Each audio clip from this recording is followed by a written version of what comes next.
They thought Earth was just another wild, forgotten planet, easy to conquer, easy to crush. But when the Galactic Empire marched into the jungle with all their pride and power, they didn't realize they were stepping into a trap millions of years in the making. This wasn't just nature, this was nature with a memory, and it was ready to fight back. If you're new here, don't forget to subscribe to the channel and show some love with a thumbs up by liking the video. Now let's dive into this unforgettable story of survival, strategy, and Earth's hidden strength. The galaxy was vast, and Earth was just a small blue dot floating in a quiet corner of it. To most of the Galactic Empire, Earth wasn't worth a second thought. The planet was considered primitive, full of forests, animals, and unpredictable weather. It had no grand cities of light, no floating towers or crystal skies.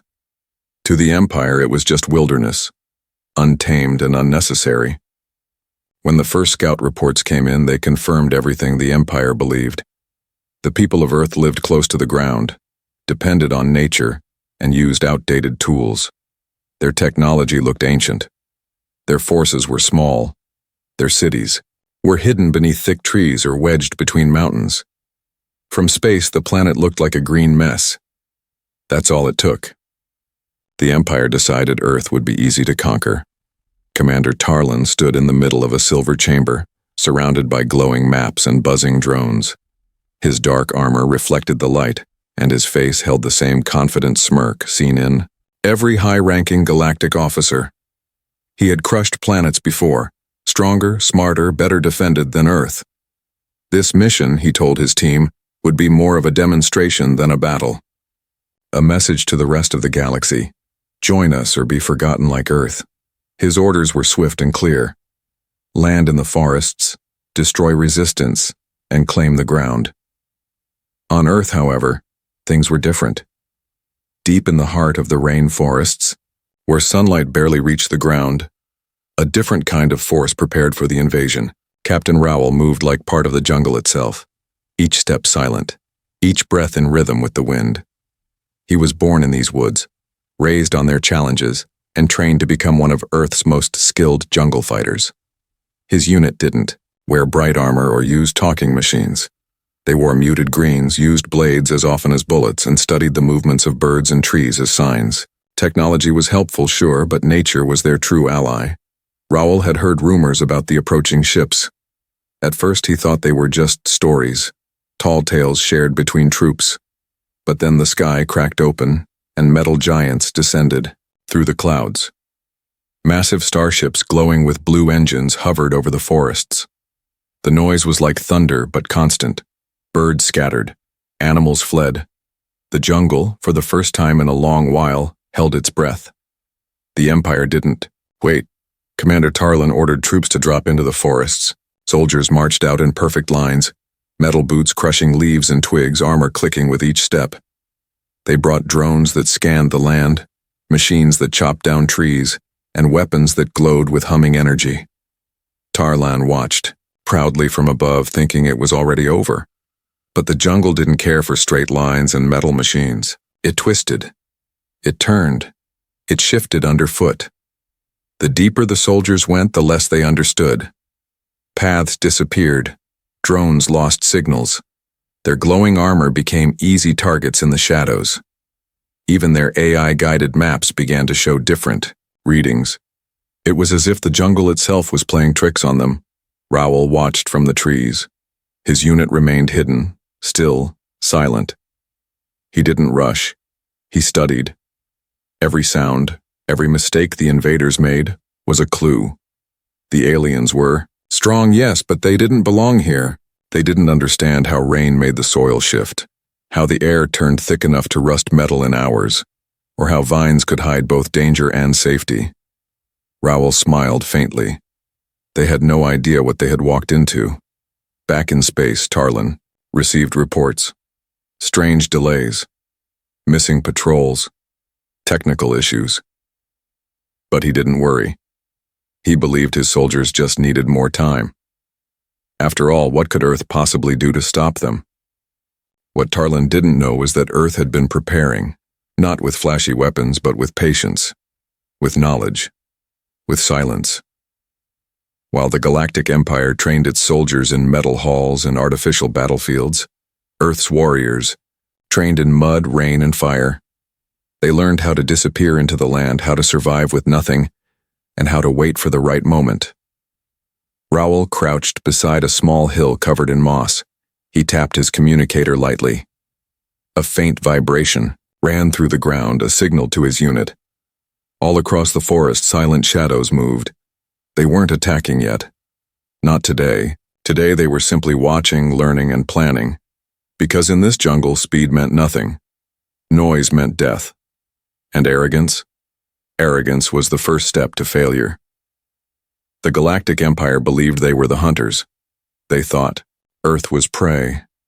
But they had made a mistake, a simple, deadly mistake. They assumed the jungle was empty. They didn't realize it was alive.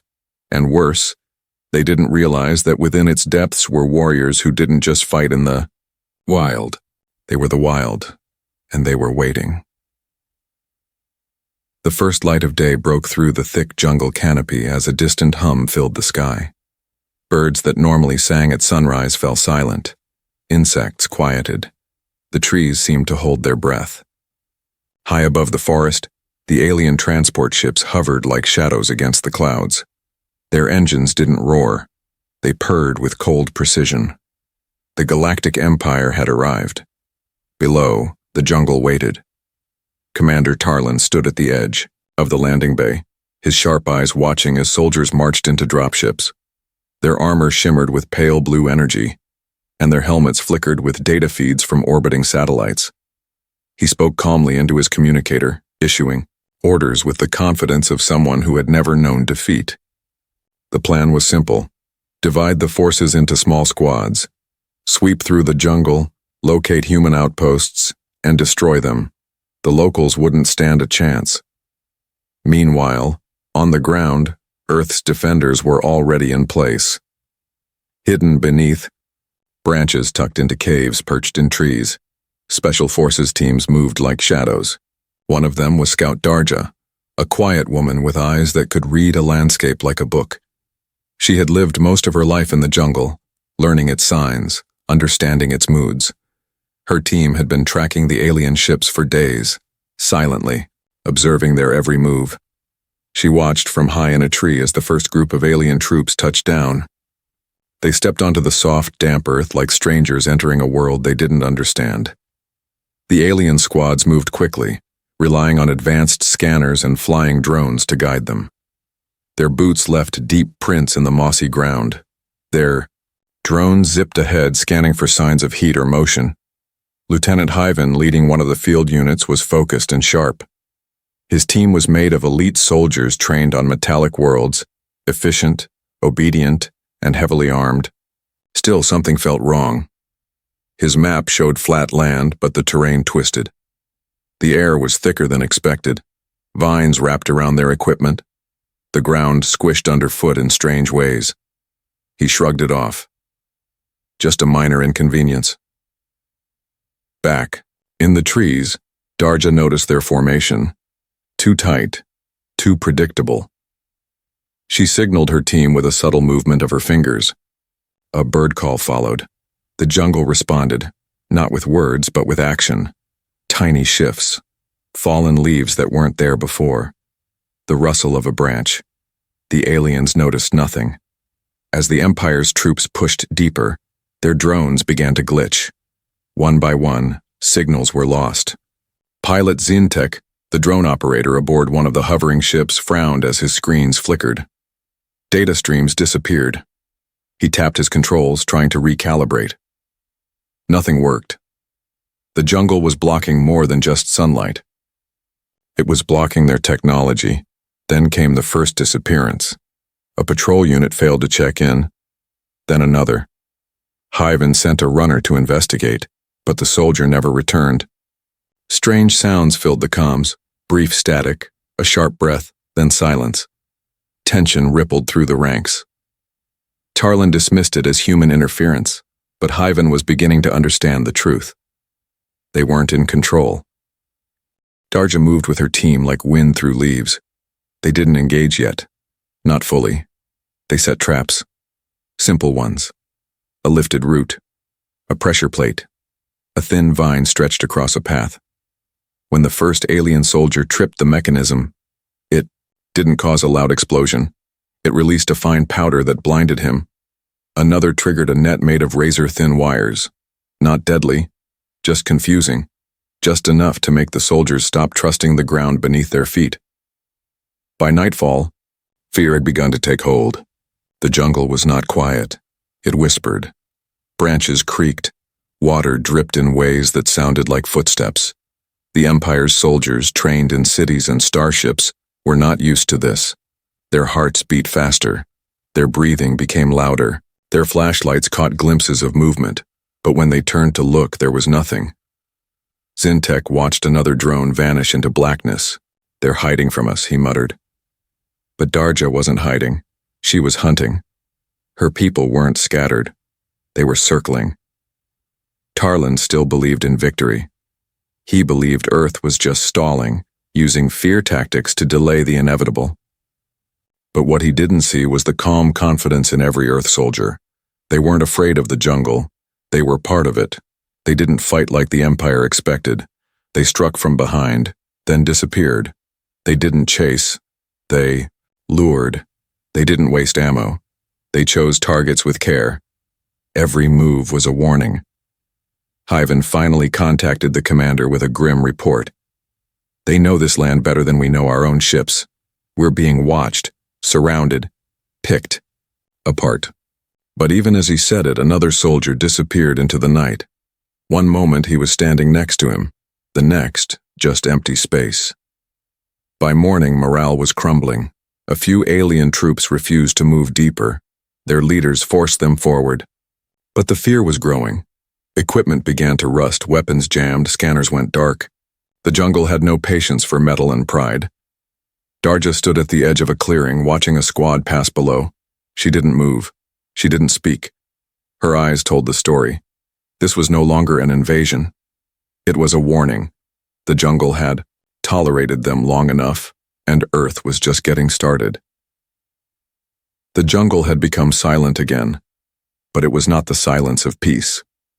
It was the silence that comes before a storm, when the air is thick and waiting. Deep inside the forest, alien soldiers moved with caution now. Their confidence was gone.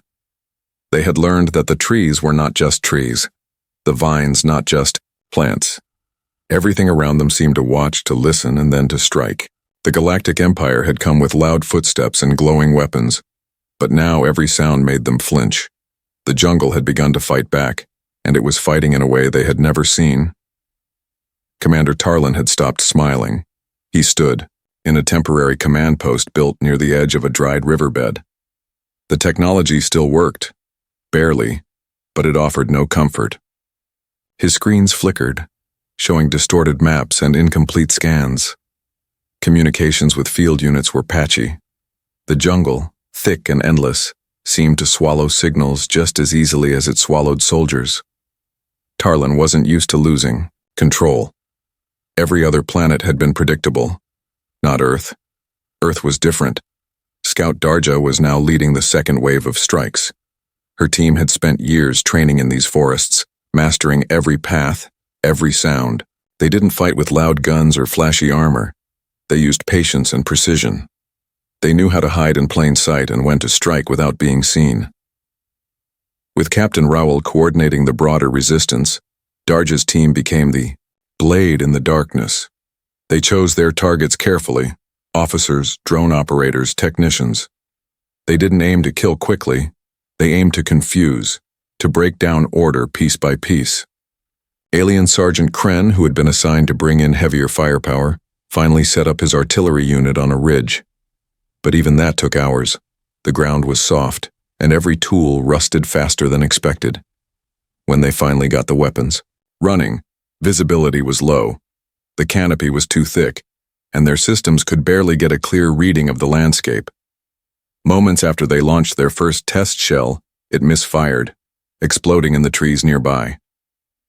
Kren shouted orders, frustrated, trying to fix the issue.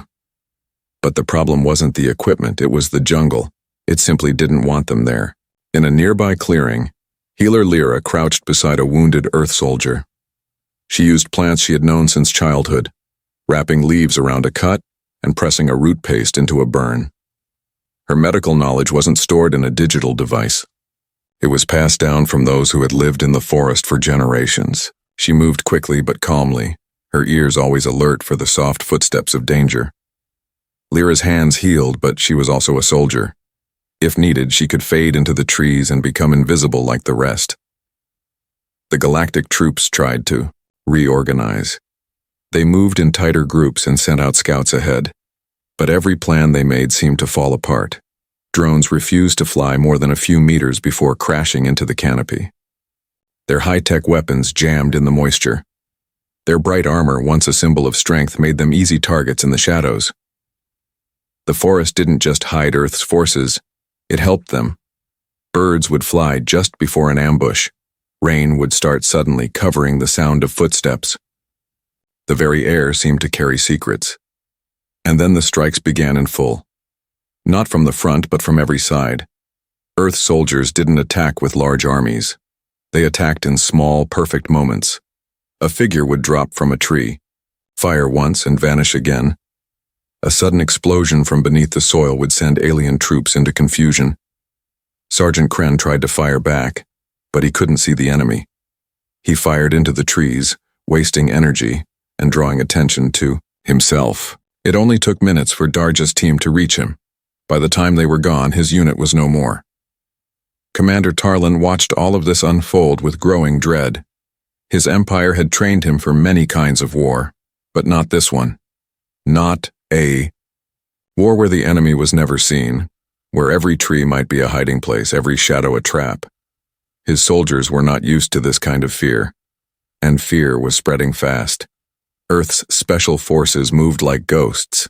They didn't speak. They didn't cheer. Each strike was quick and quiet, and each one chipped away at the galactic army's spirit. The jungle swallowed sounds, blurred shapes, and confused movement. Even the night brought no rest. Strange noises haunted alien camps.